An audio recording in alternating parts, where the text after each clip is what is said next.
नमस्कार, मैं हूं Y Shivam. People versus politics में आप सभी का बहुत स्वागत है। कार्यक्रम में आज हम बात करेंगे एक ऐसे जज की जिसकी 34 साल पहले हत्या हुई, लेकिन चर्चा आज हो रही है। क्या था इस हत्या के पीछे का सच और क्यों 34 साल बाद ये केस चर्चाओं में है। आपको बताएंगे उस सच्चाई के बारे में जिसने पूरे न्याय व्यवस्था को झकझोर कर रख दिया था, हिला दिया था। यह बात 1980 की है। ये वो साल था जब जम्मू कश्मीर में अलगाववाद की आंधी ने दस्तक दी थी। ये वो साल था जब वहां दहशत थी। ये वो दौर था जब कश्मीर में पंडितों के ऊपर अत्याचारों का सिलसिला शुरू हुआ था। इस दौर में जज नीलकंठ गंजू की हत्या हुई। ये जो तस्वीर आप देख रहे हैं, क्या था इस हत्या के पीछे का कारण और क्यों 34 साल बाद भी ये हत्या और इसकी जांच मायने रखती है। नीलकंठ गंजू श्रीनगर के रहने वाले थे और अल्पसंख्यक कश्मीरी पंडित समुदाय से इनका ताल्लुक था। 1980 का वो दशक जब आतंकियों ने उनकी गोली मारकर हत्या कर दी थी, बड़ा दर्दनाक भी था, खौफनाक भी। आज इस हत्या की चर्चा क्यों है, ये बताने से पहले आपको इसकी हिस्ट्री जानना जरूरी है। 1968 जब पुलिस अधिकारी अमरचंद्र की हत्या की गई, इस हत्या का जिम्मेदार, इस हत्या का आरोप जम्मू कश्मीर लिबरेशन फ्रंट के संस्थापक मोहम्मद मकबूल भट्ट पर लगा।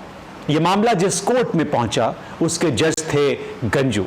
गंजू ने मकबूल भट्ट को मौत की सजा सुनाई और 11 फरवरी 1984 को दिल्ली के तिहाड़ जेल में उनको फांसी दे दी गई। इसके बाद जो हुआ वो डरावना था, क्योंकि जिस महीने भट्ट को फांसी दी गई उसी महीने नीलकंठ गंजू पर पहली बार बम से हमला किया गया। उनकी जान लेने की कोशिश की गई, लेकिन वो इस हमले में बाल बाल बच गए।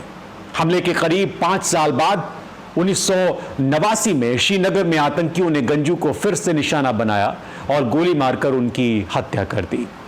हत्या के बाद जम्मू कश्मीर सुलगने लगा। जम्मू कश्मीर पुलिस की जांच agency state investigative unit SIU की ओर से एक बयान जारी किया गया और कहा गया कि आम लोग या किसी भी व्यक्ति को इस मामले में जो भी जानकारी हो वो आगे आकर साझा करे। इसने ये भी कहा गया कि 4 नवंबर 1989 को जस्टिस गंजू की हत्या के पीछे की बड़ी आपराधिक साजिश का पता लगाने के लिए इस मामले की जांच की जाएगी और ऐसे सभी लोगों की पहचान पूरी तरह से छिपाई जाएगी या गुप्त रखी जाएगी जो कुछ भी जानकारी इसके बारे में देंगे। 1989 ही वो साल था जब जम्मू कश्मीर में भारत विरोधी चरमपंथी घटनाओं की शुरुआत हुई थी, दस्तक दी थी इन घटनाओं ने। हालात क्या थे ये समझने के लिए आपको एक डेटा मैं आपको बताना चाहूंगा, इस पर आप गौर करिए। एक संस्था है कश्मीरी पंडित संघर्ष समिति, जिसको शॉर्ट में KPSS कहते हैं। ये संस्था कहती है कि 1989 से लेकर आज तक करीब 700 कश्मीरी पंडितों की हत्या की गई है। लेकिन जम्मू कश्मीर सरकार ने 2010 में एक डेटा विधानसभा में पेश किया था और ये डेटा 1989 से लेकर 2004 तक जो हत्याएं हुई उसका डेटा था और इसमें बताया गया कि 219 कश्मीरी पंडितों की हत्या हुई इस दौरान। सरकार ने यह भी कहा कि 2004 से 10 तक किसी भी कश्मीरी पंडित की हत्या नहीं की गई घाटी में। 1980 और 1990 के दशक में कश्मीर में बहुत डरावना वक्त था कश्मीरी पंडितों के लिए और इस दौरान पंडितों का यहाँ से बड़े पैमाने पर पलायन हुआ, जो अलग अलग जगह पर बस गए। आज की तारीख में कश्मीर में 800 पंडित अभी भी रहते हैं। अब आते हैं गंजू की हत्या पर।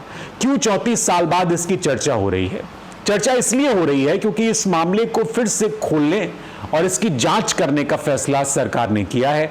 गंजू परिवार का कहना है कि उन्हें अब उम्मीद जगी है। उन्होंने कहा कि हम उम्मीद करते हैं कि न सिर्फ हमें बल्कि उन सभी परिवारों को इंसाफ मिलेगा जिन्होंने इस दौर में अपने परिवार वालों को, अपने खास लोगों को, लोगों को खोया है। उस दौर में टीका टपलू नेता और वकील की हत्या हुई, जिन्हें 14 सितंबर 1989 को श्रीनगर के चिंकारा इलाके में उनके घर के पास गोली मारी गई थी। टीका लाल टपलू के बारे में एक बात मैं आपको बताना चाहता हूं कि वो जम्मू कश्मीर भाजपा के उपाध्यक्ष थे और उनकी हत्या बेहद खास थी। उनके अंतिम संस्कार में बीजेपी नेता LK अडवाणी भी श्रीनगर गए हुए थे। ये बहुत हाई प्रोफाइल हत्या थी उस इलाके में उस वक्त। इसके अलावा लासा कौल जो दूरदर्शन के डायरेक्टर थे, उनको 14 फरवरी 1990 में श्रीनगर में उनके घर से निकलते वक्त उनको गोली मारी गई और उनकी भी हत्या काफ़ी सुर्खियों में रही। वो श्रीनगर के दूरदर्शन केंद्र के दफ्तर अपने जा रहे थे। इसके अलावा प्रेमनाथ भट्ट जो वकील थे, उन्हें 27 दिसंबर 1989 को अनंतनाग में उनके घर के करीब गोली मार दी गई थी। सर्वानंद कौल प्रेमी, कवि और शिक्षक थे, उन्हें भी 1990 में मार दिया गया। इसके अलावा माखनलाल विंद्रा जो केमिस्ट थे, उन्हें 6 अक्टूबर 2021 को श्रीनगर में गोली मारी गई थी। नादीग्राम हत्याकांड अगर आपको याद हो तो उस वक्त भी पुलवामा के नादीग्राम गांव में 23 मार्च 2003 को एक साथ 24 कश्मीरी पंडितों की गोली मारकर हत्या कर दी गई थी। उस वक्त वाजपेयी सरकार केंद्र में थी।